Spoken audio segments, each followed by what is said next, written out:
Misal tentu kita mengetahui bagaimana peliknya masalah sampah di Indonesia. Inilah yang kemudian membuat perempuan lulusan psikologi ini berinovasi untuk membuat bahan bangunan yang ramah lingkungan. Seperti apa?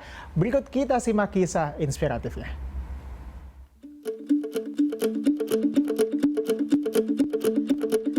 Rumitnya persoalan sampah plastik menjadi masalah yang menakutkan dan sulit dipecahkan. Menurut Plastic Waste Discharges from Rivers and Coastlines in Indonesia tahun 2021, Indonesia menghasilkan 7,8 juta ton sampah plastik setiap tahunnya dan 4,9 juta ton sampah tidak terkelola dengan baik. Menyadari peliknya masalah ini membuat Ovi Sabrina bersama rekannya mendirikan Rebricks, yaitu perusahaan yang merintis untuk memproduksi bahan bangunan ramah lingkungan dari sampah plastik. Ovi terinspirasi orang tuanya yang punya usaha produksi paving block konvensional. Kemudian ia berinovasi untuk membuat paving block dari sampah plastik berupa kemasan pada tahun 2018. Ovi juga sempat merekrut seorang dosen teknik sipil untuk riset dan mengembangkan produk-produknya. Setahun kemudian, Rebricks meluncurkan produk pertamanya berupa paving block dengan standar nasional Indonesia kelas B. Adanya daur ulang sampah plastik bisa membantu mengurangi tumpukan sampah sehingga diharapkan bisa menekan dampak pemanasan global. Inovasi bahan bangunan ramah lingkungan berhasil meraih penghargaan. Kemudian, Ovi dianugerahi Eclipse Leadership Energy Award, yaitu sebuah apresiasi bagi para pemimpin dan agen pembuat perubahan di Asia dari Asia School of Business Malaysia. Ya, itu dia pemirsa, itu adalah profil dari Ovi Sabrina yang sudah ada bersama kita pagi ini. Kita akan berbincang langsung. Mbak Ovi, selamat pagi. Apa kabar nih? Selamat pagi, baik Mas. Baik. Oke, tadi menarik sekali nih. Ini kan lulusan sarjana psikologi, tapi kemudian apa sih yang melatar belakangnya akhirnya Mbak Ovi ini mendirikan Rebricks ini? Jadi sebenarnya sih pada awalnya ini lebih kepada apa ya, bisa dikatakan gerakan hati bersama gitu. Jadi saya dan co-founder di Rebricks yaitu Tanovita, memang kami berdua itu memang sudah teman kuliah sejak lama. Dan di saat kami mulai mengubah gaya hidup kami ke arah yang lebih eco-friendly gitu ya, kami menyadari bahwa banyak banget sebenarnya jenis-jenis sampah plastik yang termasuk sampah plastik tertolak.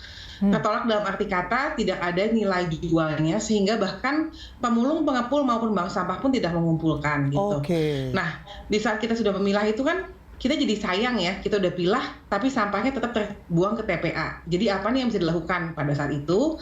Karena memang saya sudah membantu perusahaan orang tua gitu ya di bidang bahan bangunan. Jadi kami berpikir bagaimana jika kita riset untuk membuatnya menjadi bahan bangunan. Seperti itu sih Mas. Oke, jadi artinya bahwa foundernya ini ada 2 orang tadi ya dikatakan ya? Betul. Oke, terus apa yang kemudian prosesnya sampai ada ide bahwa oke kita bikin ini aja ya bentuk untuk paving block ini gitu. Artinya kan bahwa sampah ini kan sebenarnya banyak sekali ide gitu. Biasanya orang ada daur ulang, tapi kemudian bisa sampai ke paving block itu gimana nih sampai ke sana perjalanannya? Jadi kalau boleh sedikit cerita Mas, jadi setelah saya lulus kuliah itu, karena memang keluarga saya itu sudah memiliki pabrik paving block itu selama kurang lebih hampir 30 tahun gitu ya. Jadi saat itu setelah lulus kuliah saya cukup lama gitu membantu orang tua. Jadi mendapatkan pengetahuan practical knowledge gitu tentang bagaimana sih cara buatnya, apa sih keuntungannya dan lain-lain, apa saja yang penting gitu kan ya. Nah saat itu tuh kami berpikirnya begini, sederhana aja. Di saat kita bisa ubah sampah plastik ini menjadi bahan bangunan, di saat kita bikin rumah nggak mungkin dong dalam waktu 2 bulan kita hancurkan lagi. Jadi kita berharap dengan kita mengubah menjadi bahan bangunan ini bisa menjadi solusi yang bisa istilahnya cukup jangka panjang gitu. Kita bisa menunda sampah-sampah ini dari berakhir di TPA atau berakhir ke alam lebih buruk lagi ya, ke laut kita dan lain-lain kayak gitu sih Mas. Kenapa kita ubah jadi bahan bangunan? Tentunya ini kan bukan persoalan mudah ya untuk membuat produk yang seperti ini. Boleh ceritakan mungkin pengembangan produknya seperti apa sih, kesulitan-kesulitan apa yang kemudian dihadapi ketika baru mulai nih gitu kan? Sebenarnya sih tantangan pertama itu ini sih Mas, boleh dikatakan tantangan pertama adalah untuk tetap terus maju. Karena di saat kita mengungkapkan ide ini aja, tantangan istilahnya bisa dikatakan suara meragukan dan sumbang dari sekeliling tuh lumayan besar gitu. Apa bisa sih kayak gitu? Itu mungkin tantangan pertama ya. Tapi untungnya karena memang kami berdua gitu, jadi ada teman nih, sesama teman yang istilahnya meyakini ide gila yang sama. Jadi kita saling mendukung untuk terus mencoba. Nah itu kita melakukan riset tuh cukup lama loh, sekitar 1,5 tahun dari pertengahan Juli 2018 dan kita baru launching itu 2019 November. Nah itu di saat proses risetnya itu istilahnya kita bikin sampel banyak banget, lalu kita uji tes di salah satu universitas di Jakarta gitu ya. Jadi gagalnya pun berkali-kali kayak gitu sih. Oke, berarti ini bukan instan ya. Ini artinya bukan kayak oke aku ada ide, eksekusi, jadi. Nggak gitu ya. Prosesnya ada gagal-gagalnya juga ya Mas. Mbak ya. Iya. Kebetulan tadi seperti yang udah diceritakan juga di tim Rebirth itu memang ada salah satu dosen teknik sipil gitu yang membantu kami untuk memberikan istilahnya bimbingan dalam hal teoritis, lalu juga membantu kami untuk istilahnya gimana cara menambah kekuatan dan lain-lain kayak gitu sih. Jadi sangat membantu sekali sih Mas itu. Oke, tadi ceritakan juga bahwa ada trial and error-nya. Boleh diceritakan mungkin Mbak kegagalan jenis apa sih yang dihadapi, teknis kah? Atau misalnya malah nggak dipercaya sama industri gitu ketika masuk pasar?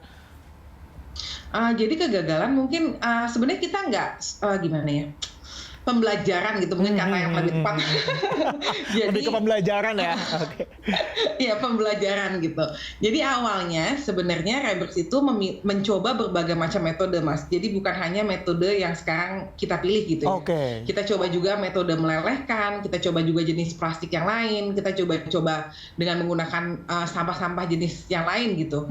Nah kegagalan itu mungkin kayak kita belajar, oh jenis plastik ini tidak bisa nih menggunakan metode ini. Nah terus waktu itu kita juga belajar metode dilelehkan gitu ya. Saat itu kami mendapatkan tantangan untuk metode dilelehkan ini, sehingga kami tidak memilih metode ini kayak gitu. Selain itu tantangan berikutnya tentunya setelah kita launching produk, gimana nih meyakinkan pasar. Nah cara meyakinkannya itu adalah kalau kami sangat berpegang teguh untuk mencapai istilahnya kualitas yang bisa bersaing dengan produk konvensional. Jadi kita melakukan uji-uji lab untuk kuat tekan, non-combustibility, lalu juga kayak oil wet rem test, itu kita bikin tesnya, kita melalui tes itu di Singapura kayak gitu sih. Kayak gitu sih Mas.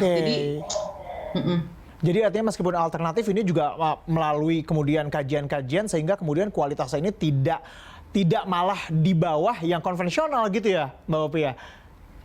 Jadi kalau boleh sedikit cerita sih, visi kami sebenarnya nggak muluk-muluk. Kita pengen menjadi bahan bangunan alternatif yang punya kualitas bisa bersaing dengan produk konvensional, tetapi memberikan dampak lingkungan gitu, dan juga dampak sosial kepada masyarakat. Kayak gitu sih Mas. Oke, tadi kan dikatakan juga bahwa ini kebanyakan dibuat dari plastik-plastik yang tertolak begitu ya, artinya bahwa yang kadang-kadang nggak bisa diapa-apain lagi nih. Boleh diceritain kah ini plastik apa sih biasanya? Kita tuh sebenarnya bikin terminologi tertolak tuh hanya karena kami merasa plastik ini tuh benar-benar sampahnya sampah. Jadi plastik-plastik jenis seperti multilayer gitu ya, atau sachet yang dalamnya ada aluminium foilnya, atau plastik-plastik kemasan lunak yang untuk kemasan-kemasan yang kita temui di rumah tangga seperti kemasan deterjen, kemasan mie instan, kemasan snack-snack, kopi dan lain-lain. Pokoknya kalau Mas nih lihat di sekeliling kita ada bentuk kemasan yang plastiknya lunak, mayoritas kemungkinan itu tertolak. Dalam arti kata kita kasih ke pemulung pun mereka tidak mau karena nggak ada harganya. Nah tidak ada harganya karena memang saat ini di Indonesia kita belum punya metode yang benar-benar istilahnya bisa mass produce dan reliable untuk mengolah jenis plastik ini. Seperti itu sih Mas. Oke, cara mendapatkannya sendiri itu bagaimana? Apakah ada kerjasama dengan bank sampah atau misalnya membeli langsung dari para misalnya pemulung gitu, atau bagaimana Mbak Opi? Jadi pertama kami launching di November 2019 itu, kami ini kan masih mulai nih Mas, jadi kita belum berani gitu untuk istilahnya menyebarkan berita kami membeli sampah. Jadi saat itu yang kami lakukan adalah kami memulai social media campaign, ngajakin teman-teman yuk yang di rumah tangga yang memilah kirim kepada kami gitu. Awalnya kami meminta mereka untuk mengirimkan secara sukarela. Ternyata bentuk model dalam arti kata kita mengajak teman-teman untuk mengirimkan secara sukarela ini bisa mendapatkan sambutan yang cukup antusias nih Mas. Jadi teman-teman tuh benar-benar kami sangat terharu banget gitu ya, apalagi awal-awal kami mendapatkan dukungan di mana rumah tangga tuh benar-benar mereka memilah, sudah dibersihkan, dan mereka ngirim dengan biaya mereka sendiri ke kami gitu, bahkan kadang-kadang dari luar kota, kayak gitu sih. Untuk bisa menghasilkan satu blok itu tuh ada berapa plastik yang dibutuhkan biasanya, Mbak Ovi? Mungkin kalau saya bisa membayangkan tuh jadi gini, 1 meter persegi itu sekitar 880 lembar sampah plastik kopi. 1 meter persegi. Jadi satu buahnya itu kira-kira kita bisa memanfaatkan sekitar 20 buah sampah plastik tertolak. Kurang lebih seperti itu. Oke. Itu akan signifikan sekali kalau dibikinnya mass ya. Kalau sekarang sendiri untuk produksinya bisa berapa banyak dalam sehari misalnya? Atau sesuai dengan pesanan aja? Jadi saat ini kita kebetulan di tahun dari pertengahan tahun 2021 sampai tahun 2022 itu kita setiap hari selalu produksi, Mas. Memang kapasitas produksi kita punya 3 mesin, tidak semuanya jalan. Tetapi setidaknya 1 dan 2 mesin tuh bergantian selalu berjalan kayak gitu. Nah, 1 mesin itu kapasitas maksimumnya kita bisa mengelola dalam 1 hari itu menghasilkan 100 meter persegi paving block. Itu kita mengelola sekitar 200 kilo. Saat ini kita punya 3 mesin kayak gitu sih. Oke, kalau mesinnya ini artinya dibuat khusus kah atau sama aja sebenarnya sama yang konvensional? Sebenarnya untuk mesin kami itu kami bukan mesin dengan teknologi yang bagaimana tinggi gitu ya. Bisa dikatakan sebenarnya cukup mirip dengan konvensional. Tetapi di saat kami membuat mesin ini, kami tentunya melakukan adjustment yang disesuaikan dengan proses produksi dari Rebrix sendiri kayak gitu sih, Mas.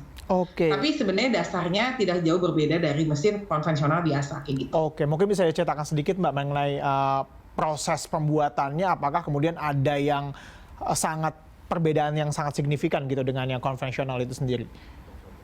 Mungkin kalau bisa cerita dari paving block, kami itu paving block tentunya karena kita mencampur plastik ya, itu perbedaan utamanya. Tapi perbedaan berikutnya adalah paving block kami itu terbuat dari 2 layer, Mas. Jadi bagian atasnya itu tanpa plastik dan bagian 3/4 ke bawahnya itu dengan plastik. Tujuannya adalah karena bagian atas itu kan yang terkena gesekan dengan roda mobil, dengan aliran air dan lain-lain. Oleh karena itu kami meminimalisasi adanya kemungkinan plastik itu terbawa oleh air atau roda mobil seperti itu. Ini apa ya, meminimalisir tentunya ada microplastik gitu ya, isu. Betul. Betul. Mungkin bisa diklaim nih Mbak, keunggulannya apa sih dibandingkan paving block yang konvensional? Di aspek ramah lingkungannya itu. Mungkin gini Mas, mungkin kalau bisa saya bilang satu kalimat keunggulan kami adalah dengan memakai produk kami, teman-teman berarti telah memberikan satu dampak langsung. Karena sampah plastik yang kami kelola ini, kalau tidak digunakan atau dimanfaatkan menjadi bahan bangunan yang kami buat atau menjadi bahan lain, sampah plastik ini pasti menumpuk di TPA kita. Atau berakhir ke lingkungan kita. Jadi setiap meter persegi yang teraplikasi, berarti ada sekitar 880 lembar yang setidaknya kita cegah dari menumpuk di TPA atau masuk lagi ke alam kita, seperti itu sih. Betul. Artinya bahwa itu adalah dampak yang sangat signifikan ya. Kita bayangkan kalau misalnya seluruh Jakarta saja menggunakan ini, artinya sudah banyak sekali sampah kemasan yang nggak laku dijual juga, itu bisa jadi hal yang bermanfaat lagi. Begitu ya Mbak ya. Kalau kita hitung nih Mbak, kita misalnya hitung-hitungan kasar dari pertama kali produksi sampai sekarang udah berapa banyak tuh Mbak? Bisa dibayangkan nggak sih? Berapa banyak sih Mbak yang berhasil dijadikan? Mungkin sekitar 19.000 kilo ya. 19 ton kurang lebih ya Mas. Karena kita kan sebenarnya pertama mulai banget itu terkena pandemi tuh. Oh iya benar, 2019 ya Mbak ya? Iya, 2019 akhir baru mau mulai marketing, lockdown 3 bulan dan lain-lain. Tapi kami melihatnya 19 ton dalam istilahnya dalam situasi sebenarnya pandemi itu kami sangat bersyukur banget sih gitu. Penerimaan pasar gimana Mbak sejauh ini? So far so good sih Mas, bisa dikatakan ya. Jadi menarik gitu, kalau dalam arti kata di saat pandemi pun kita mendapatkan direct user yang memang mereka tujuannya tuh mulia gitu, dalam arti kata mereka mencari kita, istilahnya take a leap of faith untuk mencoba satu produk baru yang mereka, karena dia percaya ini bisa membantu lingkungan. Bahkan ada satu ibu customer kami yang menurut kami tuh kami terharu banget gitu ya, saat kami mau launching produk kedua Batako, kami belum selesai tes aja, beliau ini sangat yakin gitu dengan kami sehingga oke, nggak apa-apa, kami tunggu, kami percaya kok, kayak gitu. Aduh, kita tuh senang banget. Jadi memang respon pasarnya cukup baik sih. Iya, di tengah isu lingkungan ini ya Mbak, Di tengah isu lingkungan Betul. ini orang mulai concern hal ini, tentunya ini mendapat tanggapan pasar yang juga cukup baik. Tentunya di 2023 ini kita menyongsong tahun ini, apa nih goalsnya di tahun ini dan juga kemudian apa harapan yang ingin dicapai di tahun ini oleh Rebrix?